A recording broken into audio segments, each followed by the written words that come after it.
দুর্ঘটনা কিছুতেই যেন পিছু ছাড়ছে না। 23শে জুলাই আহমেদাবাদেই ফিরে এলো 12ই জুনের ভয়াবহ স্মৃতি।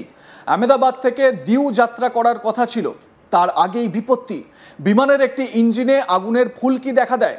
সঙ্গে সঙ্গে বিপদ বুঝে ইন্ডিগোর ফ্লাইট টেক অফের আগেই বাতিল করা হয়। এরপরই আতঙ্কিত হয়ে পড়েন যাত্রীরা। ভেতরে যাত্রীদের কি অবস্থা তখন, সেই বিষয়েও জানাবো আপনাদের। সূত্রের খবর, ইন্ডিগোর বিমানটি আহমেদাবাদ থেকে বুধবার সকাল 11টায় উড়ান শুরু করার কথা ছিল। সবকিছু ঠিকঠাকই ছিল। উড়ানের প্রক্রিয়া শুরুর কয়েক মুহূর্তের মধ্যেই পাইলট বুঝতে পারেন বিমানের ইঞ্জিনে আগুন ধরেছে। ওই সময় বিমানে 60 জন যাত্রী ছিলেন বলে জানা গিয়েছে। এরপর পরিস্থিতি বেগতিক দেখে সঙ্গে সঙ্গে পাইলট মেডে কল করেন।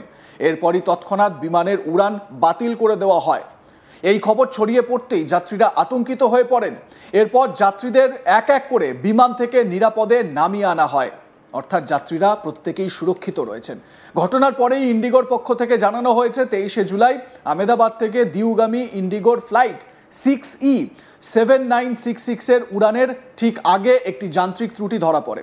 স্ট্যান্ডার্ড অপারেটিং পদ্ধতি অনুসরণ করে পাইলট তড়িঘড়ি কর্তৃপক্ষকে এই বিষয়ে জানান। বিমানটি পুনরায় চালু করার আগে ভালো করে পরীক্ষা করা হবে বলে জানা গিয়েছে। তবে এয়ার ইন্ডিয়ার মুখপাত্র জানান, বিমানে কিছুটা ক্ষয়ক্ষতি হলেও সব যাত্রী ও ক্রু নিরাপদে আছেন। ইঞ্জিনে আগুন লাগার বিষয়টি যদি না পাইলটের চোখে পড়তো, তাহলে হয়তো ফের এয়ার ইন্ডিয়ার মতো বড়সড় দুর্ঘটনা ঘটে যেতে পারত। পাইলটের বিচক্ষণতার জন্য বহু যাত্রী প্রাণে রক্ষা পেয়েছেন। স্বাভাবিকভাবে একটা বড় দুর্ঘটনা এড়ানো গিয়েছে। যদিও ভারতে বিমান পরিবহনের ইতিহাসে 12ই জুন ছিল একটা কালো দিন। আহমেদাবাদের সর্দার বল্লভভাই প্যাটেল আন্তর্জাতিক এয়ারপোর্ট থেকে ওড়ার কিছুক্ষণের মধ্যেই ভেঙে পড়ে এয়ার ইন্ডিয়ার AI-171 বোয়িং ড্রিমলাইনার প্লেনটি। দুর্ঘটনার ঠিক এক মাসের মাথায় 11ই জুলাই মধ্যরাতে প্রাথমিক রিপোর্ট পেশ করে তদন্তকারী সংস্থা এয়ারক্রাফট অ্যাক্সিডেন্ট ইনভেস্টিগেশন ব্যুরো তাদের তথ্য জানায়। 15 পাতার ওই রিপোর্টে ককপিট ভয়েস রেকর্ডারে পাইলটদের শেষ মুহূর্তের কথোপকথন থেকে শুরু করে দুর্ঘটনার জন্য প্লেনের সম্ভাব্য যান্ত্রিক ত্রুটির কথা বলা হয়। রিপোর্টে স্পষ্ট জানানো হয়, টেক অফের কিছুক্ষণ পরই প্লেনের দুটি ইঞ্জিন বন্ধ হয়ে গিয়েছিল, যার জেরে বিমানটি টেক অফের পর নির্দিষ্ট গতি ও উচ্চতার কোনোটিতেই পৌঁছতে পারেনি। কিন্তু হঠাৎ করে দুটি ইঞ্জিন এভাবে বন্ধ হলো কি করে? রিপোর্টে উল্লেখ করা হয়েছে, এয়ার ইন্ডিয়ার ওই প্লেনটি টেক অফের পরই ইঞ্জিনে ফুয়েল বা জ্বালানি পৌঁছানো বন্ধ হয়ে যায়, যার জেরে ইঞ্জিন দুটি কাজ করা বন্ধ করে দেয়। যান্ত্রিক পরিভাষায় ইঞ্জিনের জ্বালানি সুইচ রান থেকে কাট অফ মোডে চলে গিয়েছিল।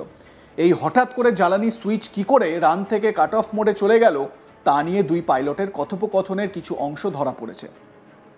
ককপিট ভয়েস রেকর্ডারে সেই তথ্যগুলো পাওয়া গিয়েছে। সেখানে একজন পাইলট অন্যজনকে জিজ্ঞাসা করছিলেন, ফুয়েল সুইচ রান থেকে কাট অফ কেন করে দিলেন? জবাবে অন্য পাইলটকে বলতে শোনা যায়, আমি কিছু করিনি, এটা নিজে থেকেই হয়েছে। যদিও রিপোর্টে জানানো হয়েছে প্লেনের ইঞ্জিন 1 ও ইঞ্জিন 2 একসঙ্গে কাজ করা বন্ধ করেনি, তবে কয়েক সেকেন্ডের মধ্যেই প্রথমে ইঞ্জিন 1 ও পরে ইঞ্জিন 2 কাজ করা বন্ধ করে দেয়। বিমানটি টেক অফের পর সর্বোচ্চ 180 নট গতিতে উঠতে পেরেছিল। এরপরই ধীরে ধীরে কমতে থাকে গতি ও উচ্চতা। রিপোর্টে উল্লেখ করা হয়েছে, দুটি ইঞ্জিন বন্ধ হয়ে যাওয়ার পর অবশ্য ফের অল্প সময়ের মধ্যেই দুটি ইঞ্জিনকেই সক্রিয় করার চেষ্টা করেন পাইলটরা। Fuel switch cut off mode থেকে ফের রান মোডে ফিরিয়েও এনেছিলেন তারা, যার ফলে বিমানের একটি ইঞ্জিন কিছুটা হলেও সক্রিয় হয়েছিল। কিন্তু ওই অল্প সময়ের মধ্যে সেটিকে স্থিতাবস্থায় আনা সম্ভব ছিল না। এছাড়া প্লেনের দ্বিতীয় ইঞ্জিনটিকে সক্রিয় করাই যায়নি। রিপোর্টে উল্লেখ করা হয়েছে, প্লেনটি টেক অফের পরপরই দুটি ইঞ্জিন কাজ করা বন্ধ করে দিয়েছিল, যার জেরে এয়ারপোর্টের সীমানা পাঁচিল পেরোনোর পর দ্রুত কমতে থাকে প্লেনের উচ্চতা ও গতি। যে নির্দিষ্ট থ্রাস্টের দরকার হয় সেটা পাওয়া যাচ্ছিল না, যেই কারণে প্লেনটি সেখানে উচ্চতা এবং গতি না পেয়ে পড়ে গিয়েছিল। শেষে প্লেনের পাইলট এটিসিকে মেডে বার্তা দিয়েছিলেন। সেই অংশটুকু ধরা পড়েছে ককপিট ভয়েস রেকর্ডারের কথোপকথনে। শেষ পর্যন্ত এয়ারপোর্ট সংলগ্ন মেঘানীনগর বিজে মেডিকেল কলেজের হোস্টেলে ভেঙে পড়ে সেটি। মৃত্যু হয় বিমানে থাকা যাত্রী ও ক্রু মেম্বারদের 242 জনের মধ্যে 241 জনেরই। এছাড়া ঘটনাস্থলে থাকা আরও 19 জনের মৃত্যু হয় দুর্ঘটনায়। তবে এই রকমের একটা বড়সড় দুর্ঘটনা এড়ানো গেল ইন্ডিগোর ফ্লাইটের যে পাইলট ছিলেন তার বিচক্ষণতায় মূলত এই বড়সড় দুর্ঘটনা এড়ানো সম্ভব হয়েছে।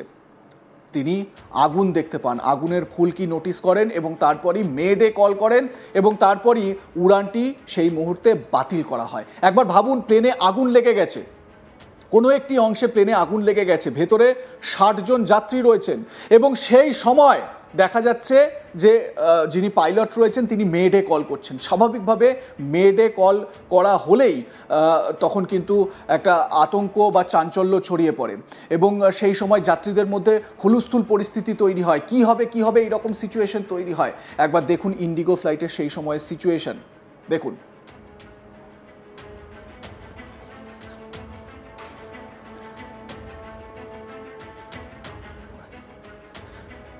ইন্ডিগোর ফ্লাইটের একটি ফাইল ছবি আপনাদের দেখাচ্ছি। তবে আবারও সেই আহমেদাবাদ থেকে দিউ যাওয়ার উদ্দেশ্যে রওনা হয়েছিল সেই প্লেনটি, যদিও তারপরই দুর্ঘটনা ঘটতে বেঁচে যায়। কার্যত এই পরিস্থিতিতে বলা যেতে পারে 60টি মূল্যবান প্রাণ কিন্তু বেঁচে গিয়েছে এই ঘটনায়। পাইলট বিচক্ষণতার সঙ্গে তিনি এই আগুন দেখতে পান এবং তিনি মেডে কল করেন। মেডে কল করার সঙ্গে সঙ্গেই এই ফ্লাইটটিকে বাতিল করা হয় এবং তারপর এক এক করে যাত্রীদেরকে সেখান থেকে বের করে আনা হয়। আপনাদের নিশ্চয়ই স্মরণে রয়েছে 12ই জুনের সেই ঘটনা, অভিশপ্ত সেই দিন। এয়ার ইন্ডিয়ার AI-171 ড্রিমলাইনার প্লেনটি কিভাবে ধ্বংস হয়ে গিয়েছিল। আগুন, চারিদিকে আগুন এবং তার ভেতরে 242 জন যাত্রীর কি অবস্থা তৈরি হয়েছিল একবার ভাবুন। সেই প্লেনটির ধ্বংসাবশেষের ছবি, এটিও ফাইল ছবি আপনাদের দেখাচ্ছি। 12ই জুনের সেই অভিশপ্ত দিন, কিভাবে প্লেনটি টেক অফের কয়েক সেকেন্ডের মধ্যে, 30 সেকেন্ডও উঠতে পারেনি এয়ারে, 30 সেকেন্ডও থাকতে পারেনি, তার মধ্যেই এই রকম দুর্ঘটনা। ভারতের ইতিহাসে তো বটেই, সারা বিশ্বে প্লেন দুর্ঘটনার ইতিহাসে বলা যায় এটা অন্যতম বীভৎস একটি ঘটনা।